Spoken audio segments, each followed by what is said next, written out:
Sir ఇప్పుడు ప్రభుత్వాలు మారినప్పుడల్లా కూడా అధికారులు ఆ ప్రభుత్వాలకి ఏ ప్రభుత్వాలు అయితే వస్తాయో వాళ్ళకి వత్తాసు పలుకుతూ ఉంటారు. ఎందుకు సార్ అంటే అధికారుల మధ్య సఖ్యత లేకపోవడం ఏంటి అంటే చాలా చోట్ల ఒక్క మన రాష్ట్రమే కాదు చాలా చోట్ల కూడా అలా జరుగుతూ ఉంటాయి. రీసెంట్గా మనం ఈ బీఆర్ఎస్ టైంలో కూడా ప్రభుత్వ అధికారుల్లో నిజాయితీ పరులు, సమర్థంగా చేసేవాళ్ళు, ప్రజల పిల్లలను కాపాడేవాళ్ళు కొందరు ఉన్నారు. మనం ఆ మాట గుర్తించకపోతే చాలా అన్యాయం చేసుకుని అవుతాం. చాలా ఎన్నో కష్ట నష్టాలకు వచ్చి రాత్రి బౌళ్ళు తప్పనబడి పనిచేస్తున్న వాళ్ళు జాతీయ స్థాయిలో ఉన్నారు, రాష్ట్రాల్లో ఉన్నారు, ఏ ప్రభుత్వంలో ఉన్నారు.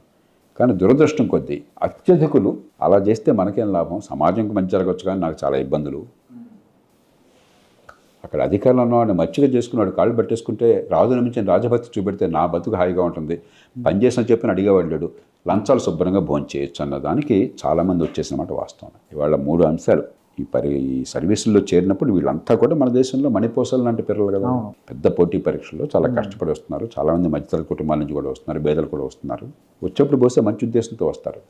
కానీ ప్రభుత్వంలో మన పద్ధతులు ఎట్లా ఉన్నాయంటే చిత్తశుద్ధి, నిజాయితీ, సామర్థ్యం, ఈ 3 నిలబడడం 100కి 5-10 మందికి కూడా జరగట్లేదు. మిగతా 90 మంది రాజును మించిన రాజభక్తి, అలసత్వం, అవినీతి, లేకపోతే నాదేం పోయింది, జనం ఏమైతే నాకేం కావాలి, నా పని ఇంట్లో కూర్చుంటాను, నా జత్నించుకుంటాను, ఏదో ఒక ఫైల్ సంతకాలు పెట్టుకుంటాను, ఆ పద్ధతి. దానికి ఇప్పుడు వాళ్ళని తిరిగితే లాభం లేదు.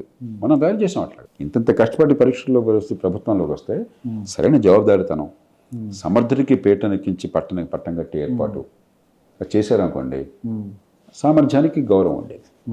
మనం ఏం చేసాం, సమర్థుడు ఉంటే అరే వాడి కులం వేరే కాబట్టి వాడిని మనం తలకాయ తీయాలి. అసమర్థుడు, అవినీతిపరుడు మన పక్కన మన కాళ్ళు పట్టుకున్నాడు ఉంటే అరే ఈడు మనవాడు, వాడిని పెంచాలా. ఉన్న మంచివాడిని కూడా చంపేస్తున్నాం మనం, పనికి మనవాడిని చెడ్డవాడిని పెంచుతున్నాం మనం. మన కులం అని చెప్పాను, మన వర్గం అనో, మన మాట నాడనో, మన కాళ్ళు పట్టుకున్నాడనో, మనకి పాదాక్రాంతుడు అయ్యాడని చెప్పాను. కాబట్టి అధికారులని, ఉద్యోగులు నిందిస్తే లాభం లేదు. ఎలాంటి వ్యవస్థను ఏర్పాటు చేశారు.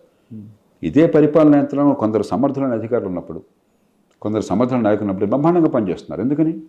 ఇదే మనుషులు, గొప్ప అధికారులు, గొప్ప నాయకులు కొందరు గొప్ప ఫలితాలను తీసుకొచ్చారు. వాళ్ళు మనుషులను మార్చారా? ఉద్యోగులను మార్చలేదుగా. మార్చడం ఎవరు? ఈ ఉద్యోగులతోనే పని చేయించుకోవాల్సింది. కాబట్టి మీ పని మీరు చేయకుండా ఉద్యోగులు తిరిగితే లాభం లేదు. ఉద్యోగులు తప్పులు లేవన్న దాంట్లో ఉన్నాయి, కానీ తప్పులు రావడం కూడా మీ వల్ల, తప్పులు పోకుండా ఉండకూడడం కూడా మీ వల్ల. రౌతు కొద్దీ గౌరవం, రౌతికి పరిపాలన చేత కావాలి, దీర్ఘకాలంలో చేత కావాలి. జనరల్గా చాలా మందిలో ఉన్న ఒక డౌట్ అంటే నేను చూసే నా ఫ్రెండ్స్ని, మేము ఇంత ట్యాక్సులు కడుతున్న వాళ్ళు సాఫ్ట్వేర్ వాళ్ళు ఉన్నారు, 1,50,000 2 లక్షలు తీసుకుంటారు. వాళ్ళు దాదాపు నెలకి 40 నుంచి 50,000 ట్యాక్సులు కడుతున్న వాళ్ళు నా ఫ్రెండ్స్ ఉన్నారు. మా డబ్బులన్నీ ఏమైపోతున్నాయి, అటేమో ఫ్రీ ఉచితాలు ఇస్తున్నారు. ఇది బిడ్డ సరైన ప్రశ్న, ఇది సరైన ప్రశ్న. ఈ ప్రశ్న అందరూ అడగటం మొదలెట్టాలి. ఇది ప్రాక్టికల్. ప్రభుత్వం ఏమి ఇస్తోందని కాకుండా, ప్రభుత్వం ఇవ్వాల్సింది ముందు చట్టబద్ధ పాలన, ప్రజలందరికీ రక్షణ కావాలి. అంటే మన ఇంటికి వచ్చి పోలీసులు కాపలా పెడతారని కాదు, భద్రత అనేది బహిరంగ స్థలాల్లో ఉండాలి. చట్టం అందరికీ సమానంగా వర్తించాలి.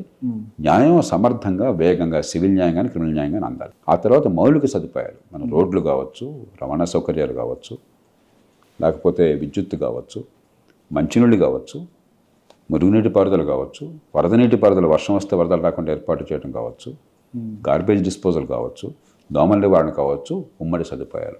ఆ తర్వాత మంచి ప్రమాణాల విద్య, కనీసం స్కూల్ విద్య, కొన్ని కాలేజీ విద్యకు తంటాలు పడదాం ఏదో రకంగా అనుకున్నా కూడా మంచి ప్రమాణాల స్కూల్ విద్య, జేబులో పైసా ఖర్చు కాకుండా. ఆ తర్వాత మంచి ప్రమాణాల ఆరోగ్యం. ఆ తర్వాత మీకు ఓపిక ఉంటే, డబ్బులుంటే మీరు పంజారాలు చేసుకోండి. కానీ ఈ పనులు చేయకుండా పంజారాలు చేసి హక్కు ఎవడే మీకు ఇవ్వాలి. ప్రభుత్వాలను గురించి మనం ఇది అడగట్లా, అసలు పంజారం చేసేది అడుగుతున్నాము.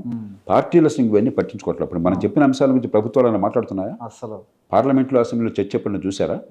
ఎలక్షన్ మేనిఫెస్టోలో దాని గురించి ప్రస్తావన ఉందా? ఒకళ్ళు ఉన్నట్లయితే మీడియాలో చర్చ ఏమైనా జరుగుతుందా? మనం ఏది కోరుతాం అదే వస్తుంది. కాబట్టి పన్ను కట్టేవాళ్ళు నోరు తెరవాలి, ముందు కళ్ళు తెరవాలి, తర్వాత నోరు తెరవాలి. మా పన్నుల డబ్బులతో ఏం జరగాలో ముందు తెలుసుకోవాలి, అది జరుగుతుందో పరిశీలించాలా, జరిగితే మెచ్చుకోవాలి, అది కూడా చేయండి. అందరూ ఒకే రకంగా లేరు. కొన్ని రాష్ట్రాల్లో కొన్ని బాగా జరుగుతున్నాయి, అన్ని కాకపోయినా. కొన్ని రాష్ట్రాల్లో మరికొన్ని బాగా జరుగుతున్నాయి. కొన్ని రాష్ట్రాలు ఇవి చెత్తగా ఉన్నాయి, అవి చెత్తగా ఉన్నాయి. కాబట్టి ఆ విచక్షణ మనలో ఉందనుకోండి, బాగున్న చోట బాగుందని చెప్పి, బాగోలేకపోతే ఎందుకు బాగోలేదని మీరు నిలదట మొదలెట్టండి, వెంటనే వీళ్ళు కదులుతారు. ఒళ్ళు దగ్గర పెట్టుకుని మున్సిపాలిటీ ఉంది, ప్రాపర్టీ ట్యాక్స్లు కడుతున్నాం, మీరు పెట్టే ఆదాయ పన్నే కాకుండా ఇంత ప్రాపర్టీ ట్యాక్స్ కడుతుంటే ఈ దోమలు ఏమిటి, వర్షం వస్తే వరదలు ఏమిటి. నేను మొన్న ఎక్కడో జనం, అక్కడ స్థానికంగా ఉన్న ప్రజలు, విజ్ఞత గల వాళ్ళంతా కలిసి ఒక లైబ్రరీ సొంత డబ్బుతో ఏర్పాటు చేసుకున్నారు, సొంత స్థలంగా ఉన్నారు, బాగా నడుపుతున్నారు. అక్కడికి వెళ్తే లైబ్రరీ అంత చక్కగా సొంత డబ్బులతో సమాజం కోసం వాళ్ళు చేసుకుంటే, రోడ్డు మీద సూవేజ్ ప్రవహిస్తోంది. నేను కారు ఎక్కాలంటే ఆ సూవేజ్లో కాళ్ళు పెట్టుకుని ఎక్కాలంటే కష్టమే. అవును. ఏం పరిపాలన, ఇంకా పనులు కట్టలేదా, కట్టించుకోవట్లేదా? వాళ్ళు ప్రైవేట్గా 10 మంది కలిసి ధర్మకార్యం అంత చక్కగా చేసుకుంటే మరి మా డబ్బులతో మిమ్మల్ని పోషిస్తుంటే మీరు ఇంత హడావుడి చేసి ఒక్కొక్క ఎమ్మెల్యేకి 40 కోట్లు ఖర్చు పెట్టి ఒక్కొక్క కార్పొరేటర్కి 3-4 కోట్లు ఖర్చు పెట్టి అక్కడ పదవుల్లోకి వచ్చి ఇది చేసే నిర్వాహకం ఏంటి అసలు? అది అడిగేవాడు వాడు. ఇది జరగాలి ఎందుకు కోరట్లేదు మనం కోరకపోతే వాడు చేయడు.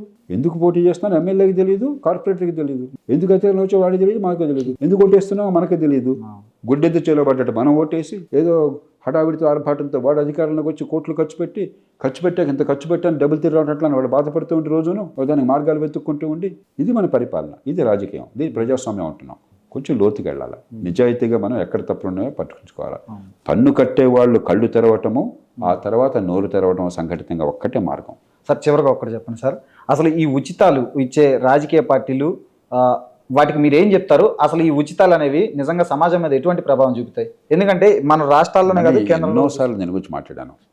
అసలు ఉచితాలు లేకుండా చేయండి అని చెప్పంటే మీరు ఎలక్షన్లో ఓడిపోండి అని చెప్పినట్లు లెక్క. నేను డిపాజిట్లు రావు. మనం కొంచెం నిజాయితీగా మాట్లాడుకుందాం.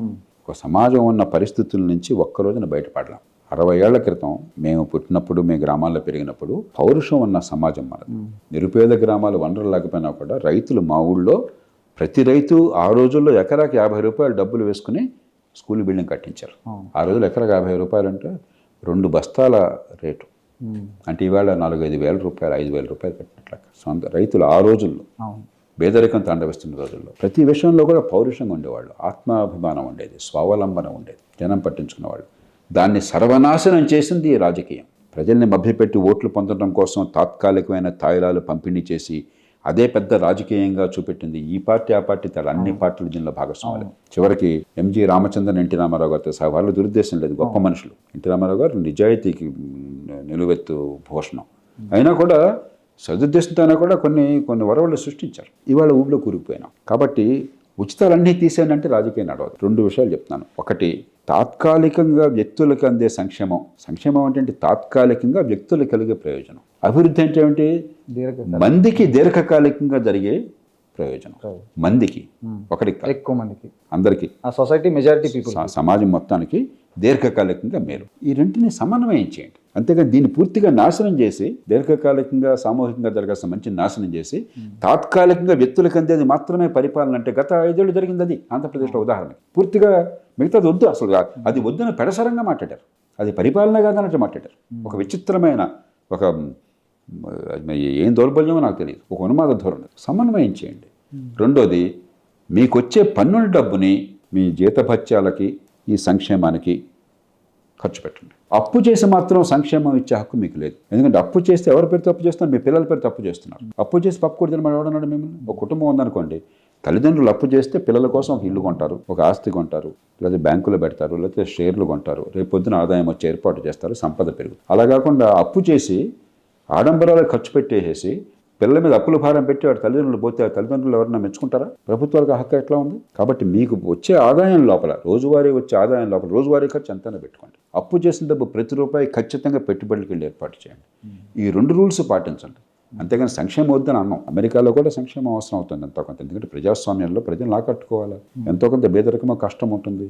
కాబట్టి మనం నేలవడికి సాము చేయలేం. సంక్షేమం కావాలి, కానీ సంక్షేమం మీకు వచ్చేటువంటి రోజువారీ ఆదాయానికి పరిమితం కావాలి. అప్పు చేసిన డబ్బు అభివృద్ధికి వెళ్ళాలి. సంక్షేమానికి అభివృద్ధికి సమతూకం ఉండాలి. ఇంతవరకు ఉంటే చాలు, అంతకంటే ఎక్కువ నేను కోరట్లేదు.